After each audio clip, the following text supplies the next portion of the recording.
What is up, ball boys, ball girls, ball people, all alike? It's your host, Jay. With me today on Ball Boy Talk, the unhinged sports show, is my co host, Aaron. Hey, Aaron, say something to the people. What's up?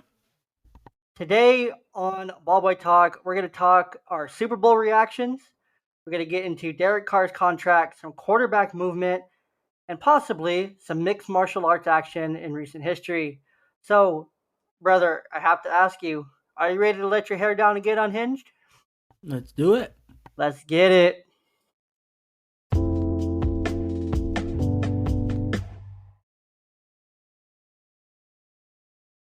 Thank you to our live in studio audience for giving it up for us. Aaron, the Super Bowl just ended. It's February 12th. We're here live in the studio. Give me your reactions from that Super Bowl game. Your thoughts, your takes, anything and everything. It was a great game. Awesome game. Both teams went out and competed very well.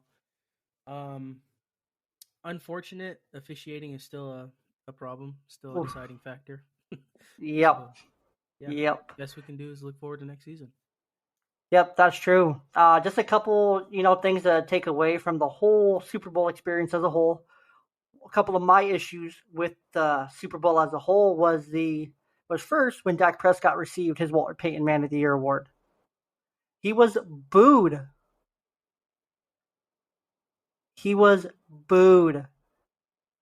Which I don't care if you hate the Cowboys. I don't care if you don't like Dak Prescott, the player. But you have to love what Dak Prescott stands for, his foundation when it comes to suicide awareness, men's mental health, cancer, everything. The man met Dak Prescott. Awesome dude. Hence why he won the NFL's Walter Payton Man of the Year. But then he got booed for receiving it at the Super Bowl. Like, that's just disrespectful to me. To the award, to all the people he helped and is still helping and will help, people that are working within his foundation, and just everyone talked about him involved with Dak Prescott that knows him on a personal level. What are your thoughts on this? I mean, it just shows you how well Eagles fans travel. That's true. That's true. They do travel very well. Yeah. It's unfortunate, but, it's kind of hard when you hate somebody all season. That's true. I mean, when it's a division rival, it makes sense as to why. It's just unfortunate. The next thing that was interesting that caught my attention and a lot of people's attention was Nick Sirianni. If you didn't catch it or you haven't seen it by now, was that him crying during the National Anthem, whether he loves America or not. What do you think about this? Also, Jason Kelsey was also shedding tears during Chris Stapleton's performance of the National Anthem. Yeah, man. I think it's just a big moment. It's just I know for Sirianni, he was telling reporters that it's been something a long time coming. It's something he's visualized himself doing. So this has got to be something huge for not just them, but everyone in that stadium. That's playing and putting their careers on the line, and trying to go out and win their championship and accomplish what they all want to do. 100%. I just thought it was really cool that he didn't hold it back. Like, he let it go. Like, he knew he was going to be on national TV. He knew he'd have cameras on him, and he just was vulnerable, just on the national screen. I thought that was really cool from, just a human perspective, that part of it. Because at the end of the day, all these guys, these coaches, they're humans, they're dudes. So I thought that was pretty cool. Next, the halftime show. Queen Rihanna. Your thoughts on this halftime show? Good show. How it compares to last year's, not sure, but good show.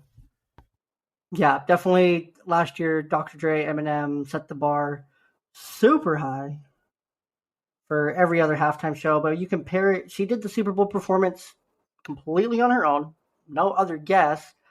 And come to find out, she was pregnant, which again, pretty cool. Um, Doing a Super Bowl halftime show. We were talking about it during the halftime performance back and forth. Just, she looked pregnant, definitely pregnant, not pregnant, We even you had know, a over under going. yeah, over under. She looked like she was going to fall. The whole performance, platforms, and everything definitely looked like an OSHA violation. Yeah, there's no security harness in place. Yeah, like, what was the plan? Like, I mean, I'm sure there's something we didn't see. There's some kind of safety. There's got to on a, be. probably like a wire or something. Yeah, there's no way. I mean, she's an asset to so many companies, so I'm sure they're not going to just let her go out there and No, and then the weirdest thing about the halftime show was that it was sponsored by Apple Music and not Pepsi, which was confusing because why? Why? But yeah. And then the game itself, the Chiefs ended up winning. It was a great game. It was a ton of back and forth. The game was really decided by two plays. The Jalen Hurts fumble in the second quarter that the Chiefs scooped and scored. Second was the holding, I'll put that in big fat air quotes, was the holding call that was called late in the fourth quarter. That ultimately gave the Chiefs the lead and set them up to kick the game winning field goal. So, anything else from the Super Bowl that you want to add? Officiating, anything?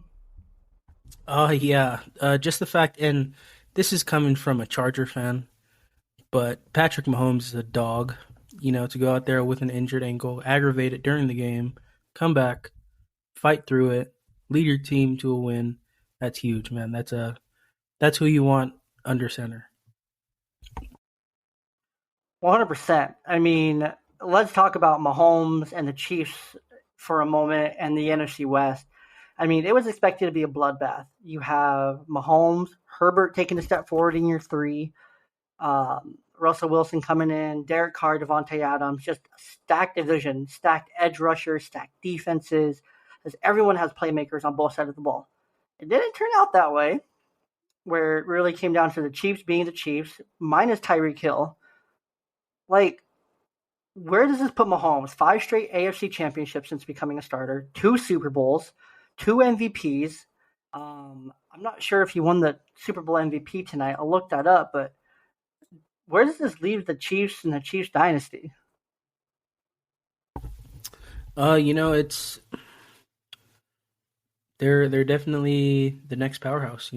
Growing up, we got to see Tom Brady and the Patriots, coming off the tail end of the Steelers. Had a lot of runs. I think these guys are the next juggernaut for the next, 5, maybe 6 years. They have to be. And it is confirmed Patrick Mahomes did win the Super Bowl MVP. So he joined some pretty elite company with that, with a Super Bowl ring, Super Bowl MVP, and the regular season MVP. I think he's one of only like 3 players to do that now. Also, can we please talk about Isaiah Pacheco? Oh my goodness, yes. This Well, kid let's spend can one more moment on freaking run. dude was dude was twitchy. We can drop Patrick Mahomes, all the accolades. He's probably already a Hall of Famer, and he still has like 8 years on his contract. Um, that's paying him $500 million, which is well worth it now. But yeah, Isaiah Pacheco and Jerick McKinnon, but especially Pacheco. Pacheco was so great all game long. Like he was fast, he was twitchy. He got hit a couple of times really big. One time left the game, came right back in, broke off another huge run, got leveled again, and stayed in the game. Like that's grit for a rookie running back. Yeah, I think they definitely scored huge on this guy.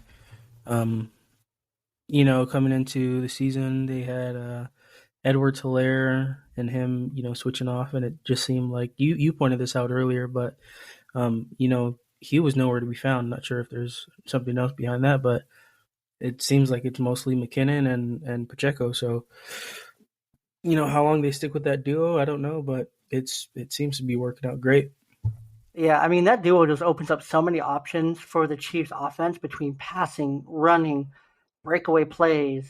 It helps Mahomes, helps the offense move. Like Pacheco was moving the chains. Like he was getting chunk plays, good like 3, 4, 5 yard runs consistently during the Super Bowl. And he was fast, he was elusive, no one could touch him. Like he was breaking tackles. He's so small, but he was breaking tackles at the line of scrimmage. Like it was overall Yeah, just these guys are both speedsters, and they provide that that safety check down during the in the passing game. They're going to provide that quick spark running on first and second down. But Pacheco, it it just seems like he has it even enough for third down. He's also a power back. He's not just speed. And yeah. he seems special, and I can't wait to see what he comes back and does. His second year in. Facts. And another guy that was huge for the Chiefs during this game was Kadarius Toney, who they traded for at the trade deadline from the Giants because he was just disgruntled. He didn't want to be there. He was a rookie, um, just another young guy. Maybe he's a second year player, one of the two. But he just was like, nah, I don't want to be here.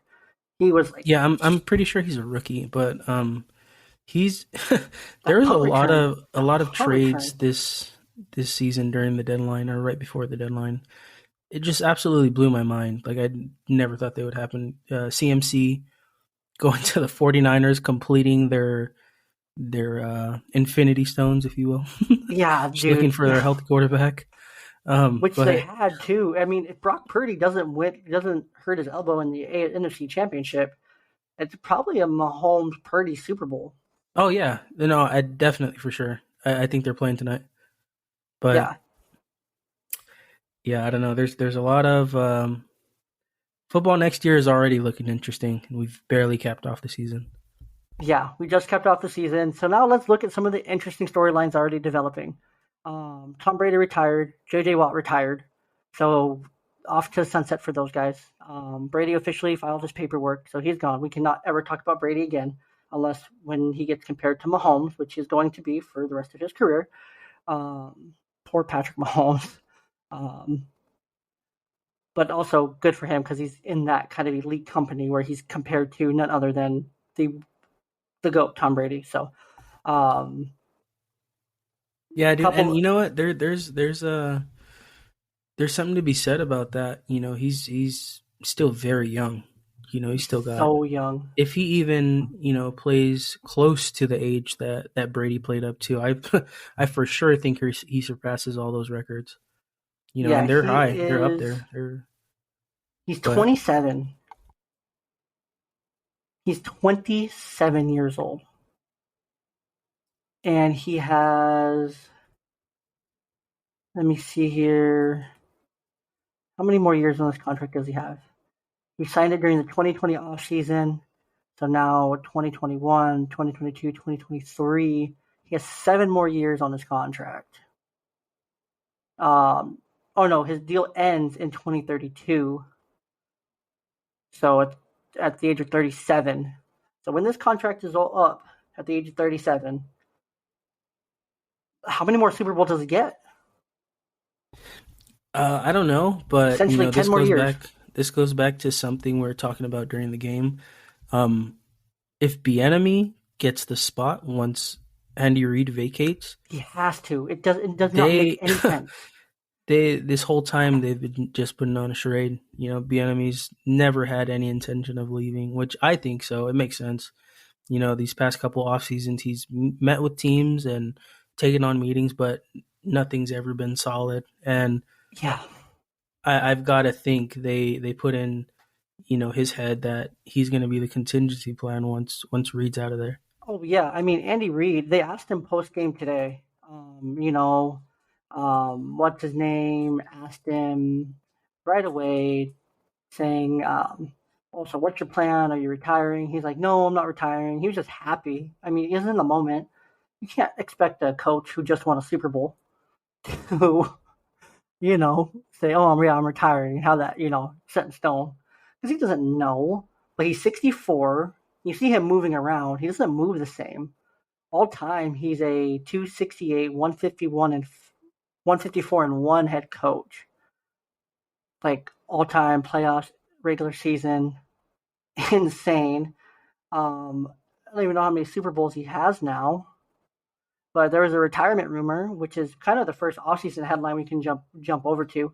Um, what what happens here? Like you mentioned, it's going to be Eric Bieniemy who takes over here because there's no way he leaves when you're the most wanted head coaching candidate. I mean, we saw it with who was it, Frank Reich or um, Sean Payton. When you're like the guy that everyone wants, you can take as long as you want to pick a new team. Yeah, I mean, just what he's done with this Chiefs team. He's been a part of all of their Super Bowl runs. He's Very been a part of recently. everything here. Yeah, he's That definitely helped build that house. So oh I mean, yeah, it's only right. It only makes sense for him to continue that legacy and for as long grow as with he wants. Mahomes. Exactly. It's very similar to Seattle with Pete Carroll. It's very similar here. Two very similar coaches, just great coaches, just great minds, winning records, lots of division championships, just tons of playoff experience, tons of playoff appearances between the two of them, just phenomenal. And pretty much the Chiefs are like, whenever you're done, you let us know. But you have your job. Your job is safe.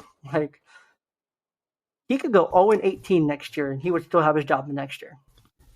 Yeah, I mean, it's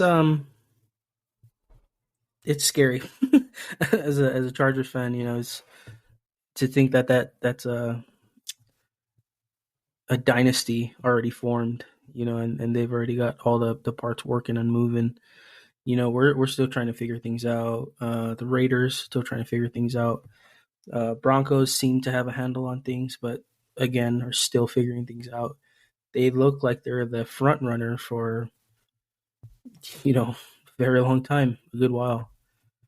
And, Yeah, and no, that's it's not just our division; it's the whole AFC. the So AFC is the Chiefs to lose as yeah, long as Andy Reid is the head coach. Andy Bieniemy is the offensive coordinator, and Patrick Mahomes is the quarterback. yeah. So I Doesn't matter mean, who else is there. Does not matter because Mahomes, best quarterback in the NFL, is gonna figure it out with no matter what weapons he has.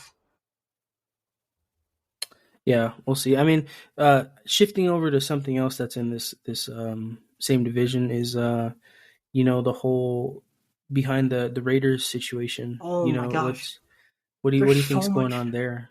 What do you Yeah, think they let's do unpack this that this in this because next it couple is months? fucking insane what's going on with the Raiders. They are a shit show. So, like my stance on it earlier, do you pay him out, right, and release him, or do you say no, fuck that, we'll pay you, but you're gonna sit on the bench and rot away? Yeah, so So if you this don't know the who the reason him why. we're talking about is Derek Carr, because Derek Carr earlier today said, "Yeah, I'm not accepting a trade to any team because he has a full no trade clause in his contract." So basically, the situation how it's unfolding is that Derek Carr has been allowed to meet with teams. However, the Raiders and Team B have to agree on compensation prior to him meeting with them. And then if he likes a spot, he tells the Raiders, "Hey, trade me here. I'll waive my no trade." Deal gets done. Everything's kind of there. A lot of tampering, it seems almost, but it's legal because of the situation, I guess. And Derek Carr is under contract for 2 more years with a 40.4 million guarantee in guaranteed money come the 15th of February. Yeah, and I think I want to say like a couple hours ago, maybe, or even before the game, there was a report that came out that said that he's not going to accept Nope. any trade offer. So, I mean, if that's the case, that's correct. I can see them going through. I'm not sure if you're familiar with this, but the whole Marcus Allen thing. They kept him on the bench and just ruined his career because of something that happened off the field. I'm not sure if what the bad blood is between him and the Raiders organization, but I can definitely see them. They're going to have to pay him the money no matter what. You know, True. if he's True. not going to accept a trade and they're stuck with him, they're going to shell out the money. So, you know, we might as well waste. You could say these are his last 2 or 3 prime years in his career. You know, if he doesn't get it done within these next few years, I don't see it happening. Yeah, no, I agree. And there's plenty of quarterback needing teams. The Saints, the Texans, um the Panthers, the Buccaneers. Like there's 4 or 5 teams out there, but I think part of this is that he wants to make the Raiders pay him, for that guarantee to kick in. Make them pay him out, and then kind of, say, haha, you're paying me and you're going to sell me for less because I'm not going to take this trade because I just don't want to and I don't have to. So he's definitely playing the Raiders. He definitely threw some shade at them during the Pro Bowl. I don't know if you saw that during the skills competition when he was just like Yeah, super hot. He's like, well, if I was, hot like that, maybe, I wouldn't be looking for a new team. Just straight shade toward the Raiders organization. And, you know, the Gruden saga, just everything just with that, the new stadiums, everything since they moved to Vegas has just been not pretty. yeah, and there's something to be said about not even a month after his whole situation going on and all that turmoil there, that Devonte Adams post something on social media with Aaron Rodgers in Vegas, kind of insinuating like, "Hey, look at this guy. Right. Let's get him." Yeah, And, let's and take a look their at this dude over here, 3-time MVP, real quick. their whole storyline going into the season is, oh, the college teammates are reunited, the brotherhood, and it's like, Which at times it looked well, really good. It looked really, yeah, no, looked for really sure. good between Carr and Devontae. But at the same time, like, yes, they could go out and they could put up freaking Carr could throw for 300 and 150, and Adams could catch 150 and 2 touchdowns, but there wasn't anything else to that team. Max Well, Crosby's great I on the mean, defensive side, but I don't know about that. Josh Jacobs was the number one rusher in the oh league this yeah, year, well between so Josh Jacobs and Devontae Adams and Derek Carr, they had a good offense, but they didn't have no Darren Waller. You know, outside of that, I mean, they were giving up so many points defensively because they had just no one on defense really. yeah, and they've still got that Raider curse, man. They always seem to find a way to penalize himself in a It's not game. even a curse at this point; it's more of a stink. The Raiders It's their stink. whole culture, Yeah, Raiders dude, it's culture. bad. But you But just mentioned Aaron Rodgers. Um, he did you see that he was doing like a freaking um dark um like a dark getaway or something. He was doing like a 4-day dark retreat. I'm not Oh yeah, sure yeah. what that is. So he's doing a 4-day darkness retreat starting tomorrow, Monday, for 4 days, with the hopes of gaining clarity. Um, and basically, he's going to sit alone in the dark for 4 days. Seriously, nothing else. He's going to eat, sleep, sit in the dark for 4 days.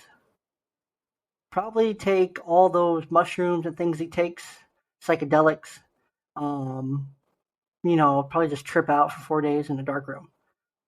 um, by the end of Dude, it, he's going to know what he wants to do, whether retire, stay with the Packers, or be traded, and where he wants to be traded to.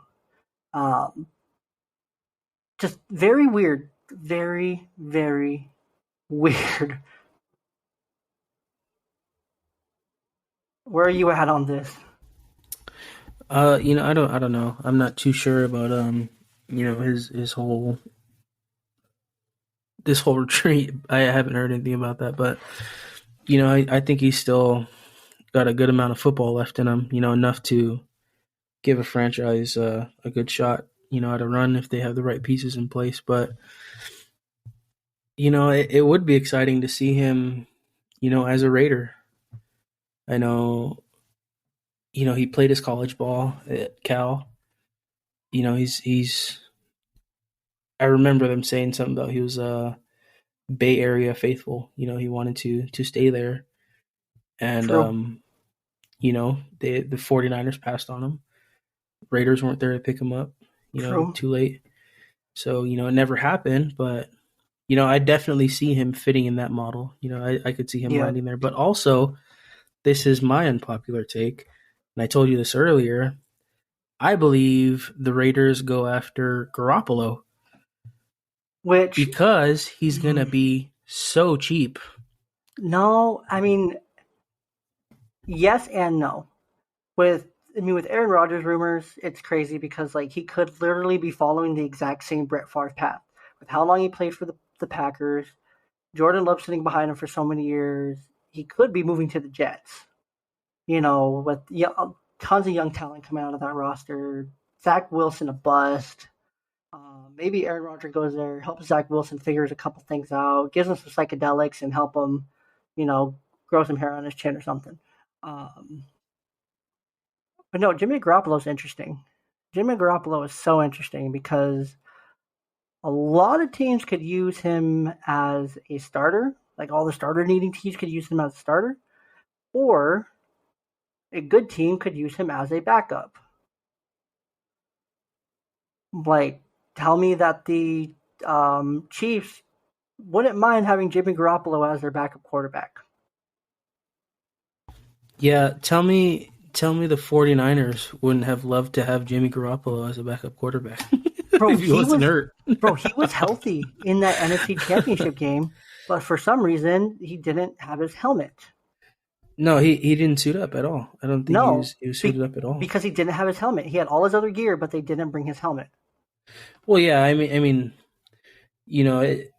I think it got to a point where he just sat back and accepted that the Purdy caught on real quick. The fan base shifted, and Yeah. it seems like Shanahan is gonna run with him. And Oh yeah.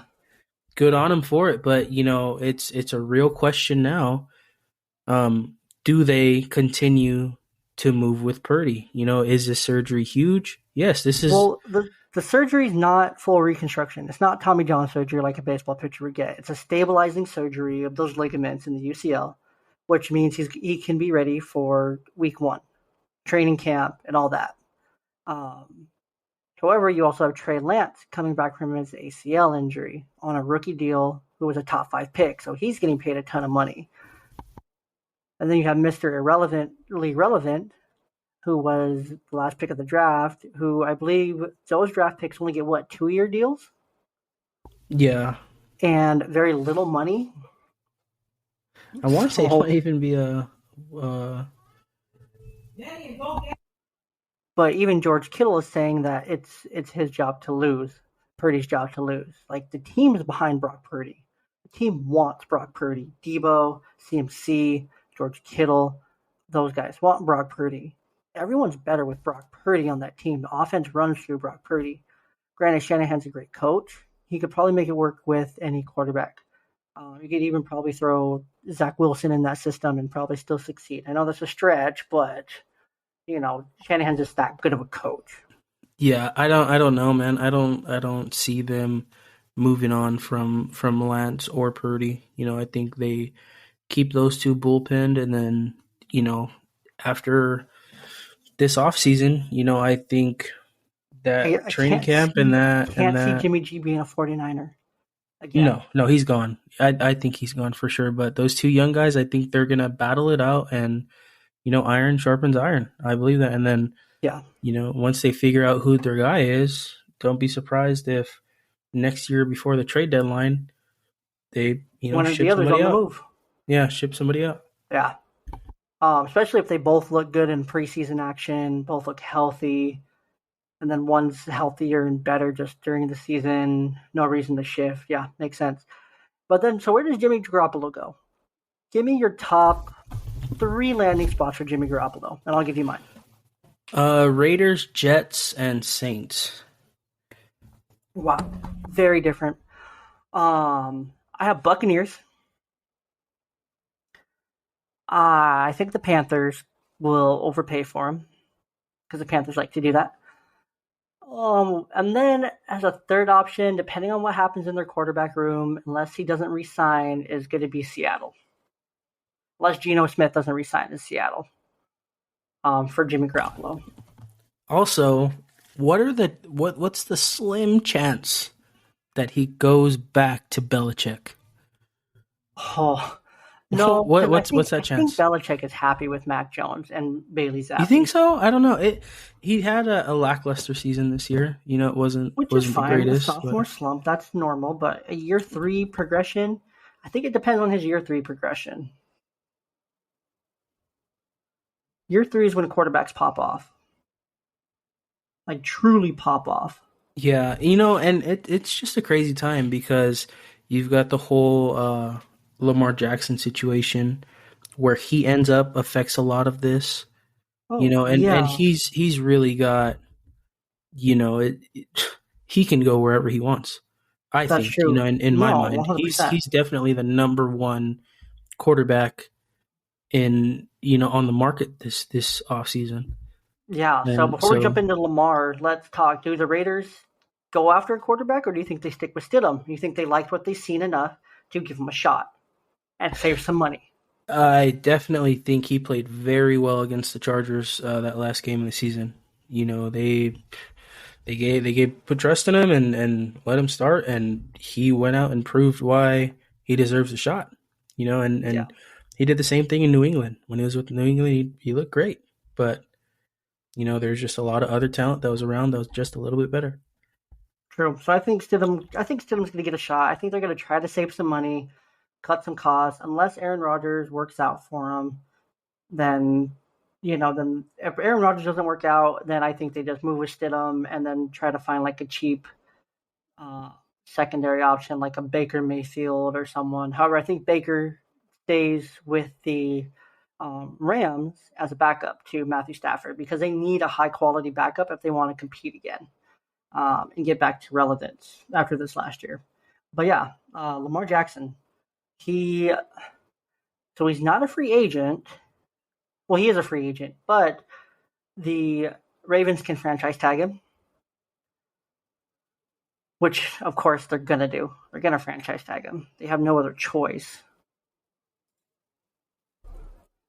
But where's Lamar Jackson playing in 2023, 2024?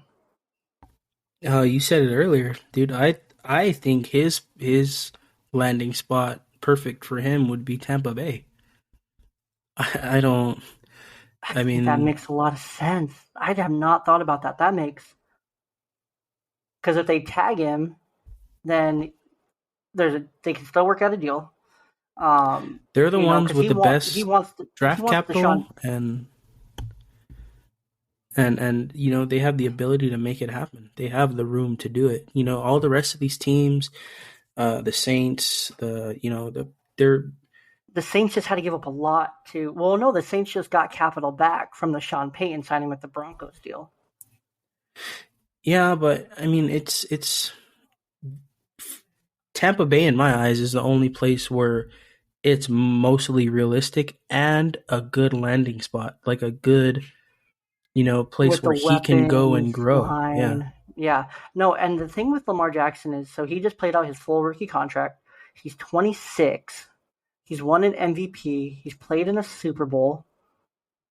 And the franchise tag is going to cost about 32.4 million for him. They could tag him, get a bunch of money back or get a bunch of capital back for him. He missed 5 games in 2022. He missed the wild card game because of a grade 2 PCL sprain in his knee, which was reported that he possibly could have played through. Um, if Jackson plays through the tag in 2023, which I don't think he will play through it, they can tag him, but he's not going to play. He's going to hold out and he's going to just eat that money because of the new rules in place. A player can't really hold out anymore for as long without incurring tons of fines. Yeah, but it's like the whole argument with RG3. It's why is this young kid gonna give his potential future up for an organization that doesn't even want to extend him. Oof, He's yeah, going to and go then we out saw there what and happened with risk, RG3. risk re-injury, potentially end his career if it, Yep. gets re-aggravated and even worse, tears something, close to it. Yeah, like hurts his PCL even more. Exactly. Yeah. It's it's only smart for him to do what he's doing. And it just speaks to, his level and his character. He's sticking to his guns, and he doesn't even have an agent, dude. His mom's his agent. So, Yeah, which is I crazy. mean, But he's looking he's for Deshaun Watson money. And in my opinion, Lamar Jackson is a much better quarterback than Deshaun Watson. Just on the PR side, on the playing field, just overall. I mean, Watson hasn't won an MVP. Jackson has. Jackson's been to the playoffs. Watson hasn't. Yet Watson got a $230 million fully guaranteed deal on the back of allegations of sexual misconduct. Um, you know, what the tricky situation here is Jackson could be tagged and he could play on the tag in 2023, get tagged again in 2024, get tagged again in 2025. Then he's 29, almost 30. He's lost all his negotiation leverage because he just lost prime years. So it's also interesting to note that for the Ravens, they're also letting Jackson, as part of all this, have a say in who the next OC is. yeah. I mean, there's definitely still a chance that he stays there. If they find a way to mend relationships, but you got to think it's in the cards for him to look elsewhere. To find happiness elsewhere. Yeah, 100%. 100%. Yeah, I don't think Jackson stays. I think, but if let's say the Ravens or not the Ravens, the Buccaneers, let's say they don't get a big name quarterback, what do they do with Evans and Godwin? Especially Evans, because he I think has 1 year left on his deal. Um, he's that number one talent that teams need to take him to the next level. So let's say they don't get a quarterback, they move forward with Kyle Trask. They kind of tank, try to get a higher pick in the draft to get a better quarterback. Um, where can you see Mike Evans playing next year? I don't know, man. I don't think that's the case. I think they go out in free agency or they make a trade happen. I mean, they're built to win now. That was their whole thing behind Tom Brady. They made that roster to win now, and it's still win ready. It's they just got to get the right guy behind them. That's true. That's true. I mean, I'm So just speculating here. I think that if they don't, I mean, they probably give Kyle Trask a look because he has been sitting behind Brady this whole time. And why not let the kid who Brady was mentoring and see if you have another Jimmy G on your hands? yeah, I don't know. There's a lot of moving pieces this offseason, but quarterback is definitely one that Quarterback's the to look out headline. for. Yeah. Quarterback's the headline, but then it's also worth noting, receivers, because receivers have also commanded a ton of headlines the last couple of seasons between money, trades, movement. I mean, Tyreek, Devontae Adams, both got moved, got paid big money. Another guy who could reportedly be on the block or cut is your boy, Keenan Allen. Yeah, I absolutely hate this, man. I mean, we end the season on a heartbreak. We go out, we get Kellen Moore, we secure the OC that we're looking for to boost us into, that Patrick Mahomes esque, system, and Mm-hmm. we get all the parts together, and now it's like, oh well, we have to restructure because they're getting ready to pay Justin Herbert, plus they're over the cap, so Mm-hmm. they're it's so shocking to me. The first name they throw out there is Keenan Allen, most Yeah, likely, and they just way overpaid Mike and Williams. Gerald Everett. Like, you guys got to be kidding me! Like, you guys finally get everything together, and now you're yeah, gotta chop it. Yeah, like Justin Herbert's not a good quarterback without Keenan Allen. You saw it this year when one or both of his two weapons missed. He wasn't the same. Like the offense wasn't the same. Not him as a quarterback. He was still very good, but the offense as a whole. I mean, you only can do so much when you just have Justin Herbert, Austin Eckler, and Joshua Palmer.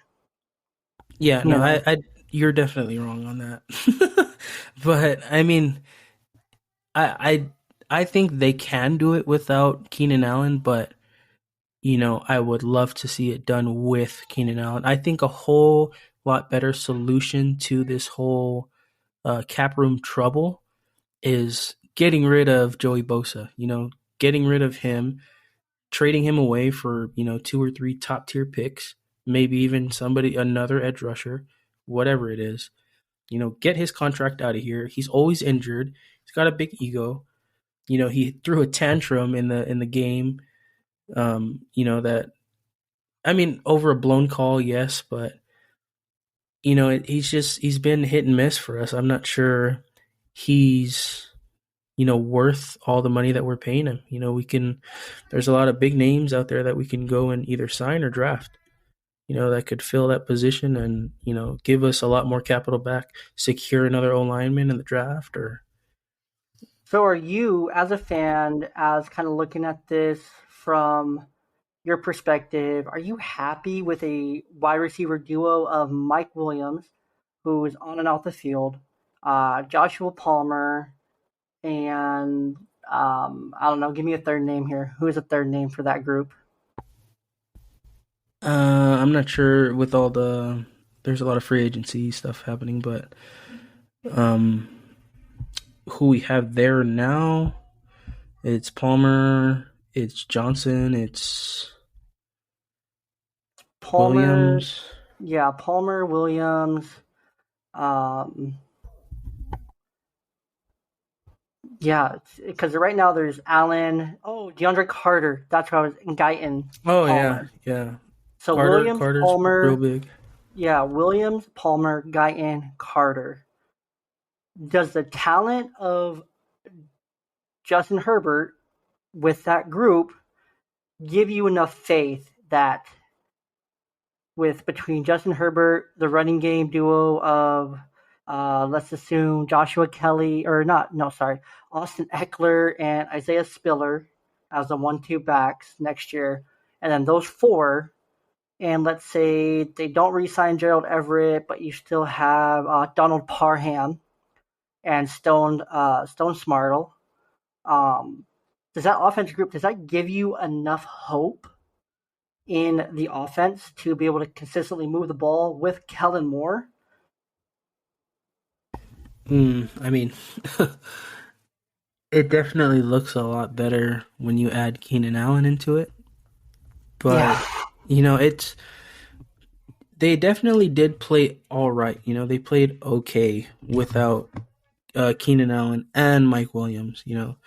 And in the games where we had just only Mike Williams and just only Keenan Allen, one of the two weapons is good enough to keep us competitive. But I think to set us over that hump, we definitely need both. yeah, no, I agree. I think a successful team has to have that 1-2 punch of receivers. I mean, you see it with, I mean, the Chiefs have so many weapons: MVS, Juju, Sky Moore, Isaiah Pacheco. Like these have really really good weapons. I mean, I think that's very similar to what the Chiefs, not the Chiefs, the Chargers could be looking at next year is a really good quarterback, a really good running back, and then just some other really good options. You have great, great, and then you have really good, solid. So it's really going to fall on Herbert to elevate to that level to make these guys better. And I think Kellen Moore helps. I think Kellen Moore is the X factor here as an OC, being able to draw new things up, unlock, a 5'8" DeAndre Carter, unlock Mike Williams to keep him healthy and on the field, unlock Guyton and Palmer to just be really solid complementary options to open that up for Mike Williams to do what he does best and just take the top off the defense. So, Yeah, no, I mean there's a lot of different factors that can play into this. Even the draft, depending on how we draft. But I'm definitely hopeful. Justin Herbert's got a lot of upside. Our O line is looking great if everyone can stay healthy. Oh yeah, Um, no, it definitely hit looks on good. so many young guys. We have Salyer, we have Zion Williamson, Slater coming back from injury. With the bolstering of that O line, I really think he's gonna flourish under Kellen Moore's direction. 100%. No, I think Kellen Moore really helps unlock Justin Herbert as a quarterback, and then it helps just the rest of the roster after that offensively kind of just be great. Um, Kellen Moore and Brad Staley combined, I think that's the combo you hope for. That's a great combo. Let's end here. Let's end here on this for this episode. Give me your way too early Super Bowl pick for next year. San Diego Chargers. No, I mean I'm honestly, man. I I hate to say it, but I could see a repeat, or you know maybe a Chiefs 49ers. If they can pull it off, or a Chiefs. I definitely think the Chiefs win the AFC again. They're just so Yeah, strong, man. I I think I mean, think it's Chiefs Bengals. It's gonna play out to where it ends up Chiefs Bengals for a long time. yeah. I mean, and it's so unfortunate because I feel like Josh Allen just gets such a bad deal of cards. Yeah, he definitely had to step back this year. Threw a lot more picks, wasn't as sound offensively, tried to Yeah, force a lot of things. That's the team out of all teams in the NFL that needs a number two. That if Keenan Allen gets cut or Mike Evans becomes available via trade or any of these solid guys who can just be a number two just beast next to Stephon Diggs, that's it has to be their number one priority. yeah. So, I mean, there's a lot of great football to be had next year, and I so look forward to this off season and seeing all the transactions that happen, and what can be. There's a lot of potential. Very excited.